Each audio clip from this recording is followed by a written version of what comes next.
ఎందుకు ఎక్సలెంట్ ఉంటుంది అంటున్నానంటే సెకండ్ హాఫ్ లో ప్రభాస్ గారికి అమితాబ్ బచ్చన్ గారికి అన్నమాట. అంటే భైరవ వెసస్ అశ్వత్థామ యాక్షన్ సీక్వెన్సెస్ వస్తుంది, ఆ ఫైట్స్ వస్తుంది. నేనైతే ఇండియన్ సినిమా హిస్టరీలో ఇలాంటి ఫైట్స్ నేను చూడలేదన్నమాట. ఎందుకు ఎక్సలెంట్ ఉందన్నానంటే ఫస్ట్ హాఫ్ లో చిన్న అంటే మనం జెన్యూన్ గా మాట్లాడుకుంటాను కాబట్టి మాట్లాడుకోవాలి, చిన్న ఫ్లాస్ అయితే ఉన్నాయి.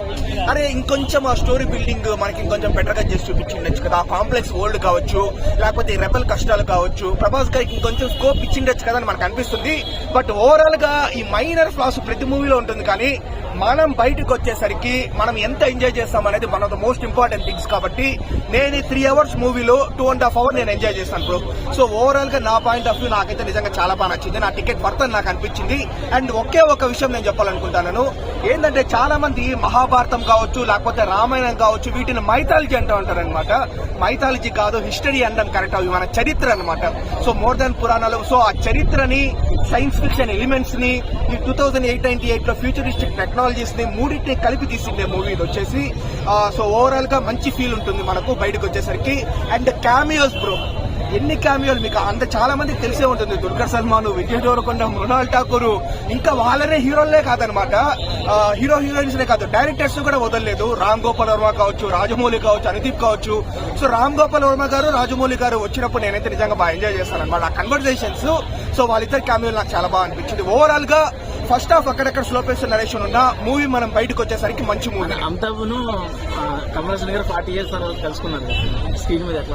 ఎట్లా స్క్రీన్ మీద అయితే ఇద్దరు కలిసి సీన్ అయితే లేదు, బట్ కానీ మనకు సెకండ్ పార్ట్ లో అది ఉండబోతుంది అనమాట. ఏంటంటే కమల్ హాసన్ గారికి ఫస్ట్ హాఫ్ లో పెద్ద స్కోప్ ఏం లేదు. ఆయన ఓవరాల్ కలిపి ఆయన స్క్రీన్ టైం ఉండేది 10 నిమిషాలు ఉంటుందంటే, బట్ సెకండ్ పార్ట్ లో డైరెక్ట్ గా కమల్ హాసన్ గారే వస్తారు అని మనకు చూపించినారనమాట.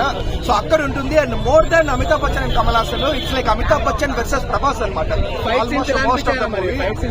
మూవీకి హైలైట్స్ ఫైట్ సీన్స్, ఎందుకంటే ఆ యాక్షన్ సీన్స్ ముఖ్యంగా మీరు అడుగుతా ఉంటే నాకు ఒక పాయింట్ గుర్తొచ్చింది. అంటే 2098 లో ఈ టెక్నాలజీ కానా, ఈ వెపన్స్ కానా డెవలప్ అయితే, నిజంగా టెక్నాలజికల్ గా డెవలప్ అయితే ఎలా ఉంటుందో ఈ మూవీలో మనకు చూపించినారు.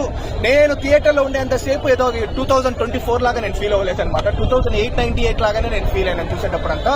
సో బాగానే ఉంది. అక్కడక్కడ కొంచెం స్లో పేస్ నరేషన్ ఉంటుంది, మైనర్ ఫాల్స్ ఉంటుంది. బట్ ఓవరాల్ గా దాన్ని మనం యాక్సెప్ట్ చేస్తే మూవీ బయటకు వచ్చేసరికి మనకి విజయ్ దేవరకొండ మరి ప్రభాస్ అన్న క్లైమాక్స్, విజయ్ దేవరకొండ క్లైమాక్స్ లో వస్తారు. డెఫినెట్లీ బాగా సెట్ అయింది అనమాట. ఆ క్యారెక్టర్ కూడా నేను చెప్పకూడదు, అది కూడా మహాభారతంలో క్యారెక్టరే, చెప్తే స్పాయిలర్ అవుతుంది. సో అండ్ మ్యూజిక్ కూడా బీజిఎం బానే ఉంది, బట్ సాంగ్స్ పెద్ద గేమ్ లేకపోయినా బట్ నో ప్రాబ్లం. బ్రహ్మానందం గారి క్యారెక్టర్ ఉంటారు, ఆయన కూడా 10 to 15 minutes. ఒకటి చెప్పాలనుకుంటాను. అమితాబ్ బచ్చన్ గారు, ప్రభాస్ గారు, దీపికా పడుకునే గారు, ఆ పశుపతి గారు, ఈ నలుగురికి తప్ప మూవీలో పెద్ద ఎవరికి స్కోప్ లేదనమాట. అందరూ ఉంటారు, ఒక 5 to 10 minutes ఉంటారు. ఎంత గెస్ట్ అపీరెన్స్ ఉన్నా కూడా 5 minutes లోపలే ఉంటుంది. సో బ్రహ్మానందం గారు కూడా అంతే 5 to 10 minutes. And Bujji characterisation కూడా బాగుంటే అదంతా కొంచెం డిఫరెంట్ గా ఉంది. అదే చెప్తున్నాను కదా, ఫ్యూచర్ లో ఉండే టెక్నాలజీని ఎట్లా యూజ్ చేసుకుంటారు అనేది బాగా చూపించారు. ఓవరాల్ గా మూవీ హిట్ అనుకుంటారు. డెఫినెట్లీ బాహుబలి తరువాత ప్రభాస్ గారి వచ్చిండే మూవీస్ లో ద బెస్ట్ మూవీ అంటే ఇదే. బాహుబలి రికార్డ్స్ క్రాస్ చేస్తారనుకుంటున్నారా? కొంచెం కష్టమే బ్రో, ఎందుకంటే బాహుబలి 2 అనేది వేరే లెవెల్. బట్ కానీ ఇప్పుడు టికెట్ రేట్స్ అంతా కూడా పెంచినారు కదా, మేబీ ఇది నా ఒకటి పాయింట్ ఆఫ్ వ్యూ కాదనమాట. చేసిన ఆశ్చర్యపడాల్సిన అవసరం లేదు. ఓవరాల్ గా ఎంత కలెక్ట్ చేస్తా అనుకుంటున్నారు మీరు? నాకు కలెక్షన్స్ గురించి పెద్ద ఐడియా లేదు, బట్ మూవీ అయితే డెఫినెట్లీ ఎంజాయ్ చేస్తాను. ప్రభాస్ గారి లుక్స్ ఎలా ఉందండి? ప్రభాస్ గారి లుక్స్ బాగుంది. ప్రభాస్ గారు ఈ మూవీలో బాగుంది అనమాట. నాట్ ఓన్లీ ప్రభాస్ గారు, సో ప్రతి క్యారెక్టర్ ని నిజంగా చాలా బాగా రూపు పెట్టినారని చెప్పచ్చు.